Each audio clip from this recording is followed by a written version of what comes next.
And ఇప్పుడు ఆ hero Narni Nitin గారిని మాట్లాడవలసిందిగా రిక్వెస్ట్ చేస్తున్నాం. అండ్ మాకు ఒక క్వెషన్ ఉంది. మీ బ్యాక్ ఎండ్ నుంచి తెలిసింది. ఈ పాట ఇంతకుముందు 'సూఫియానా' సాంగ్‌లో చాలా ఈజీగా చెట్లు ఎక్కేసారంట. ఏంటి ఎక్స్‌పీరియన్స్ ఉందా?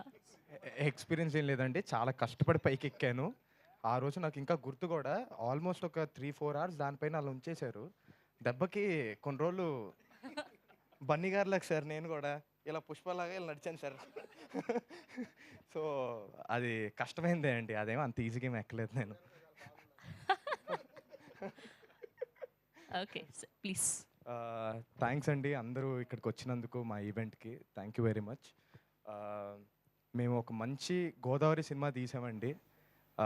మంచి ఒక మంచి ఎంటర్‌టైనింగ్ సినిమా. ఈ సినిమాలో ఆహ్, మంచి ఫ్రెండ్‌షిప్ గురించి చెప్పబోతున్నాం. ప్రతి ఒక్కళ్ళు పిల్లల దగ్గర నుంచి పెద్దల దాకా అందరూ ఎంజాయ్ చేసే సినిమా అవ్వబోతుందిది. అందరికీ థాంక్స్ చెప్పుకోవాలి. అంజు గారికి థాంక్స్ చెప్పుకోవాలి. అరవింద్ గారికి థాంక్స్ చెప్పుకోవాలి. వాసు గారికి థాంక్స్ చెప్పుకోవాలి. ఇలాంటి మంచి సినిమాలోకి నన్ను తీసుకున్నందుకు. Thank you sir. Thank you so much sir. ఆహ్, అలానే మాకు మ్యూజిక్ ఇచ్చిన అజయ్ గారు, అలానే రామిర్యాల గారు ఇద్దరు చాలా బాగా ఇచ్చారండి పాటలు. తప్పకుండా వినకపోయి ఉంటే తప్పకుండా వినండి. చాలా బావుంటది. మీ అందరికి నచ్చుతది. అండ్ నాతో పాటు నా కో యాక్టర్స్, నా friends it's Ankit and Chowdary garu. ఆయన ఇంకా లేరిక్కడ. ఆయన ఏదో షూట్ అని చెప్పి ఎళ్లారు. ఆయన ఉంటే చాలా అహా!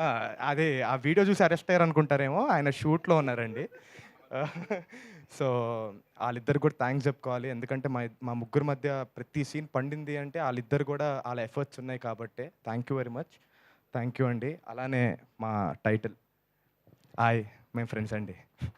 Thank you. Thank you so much.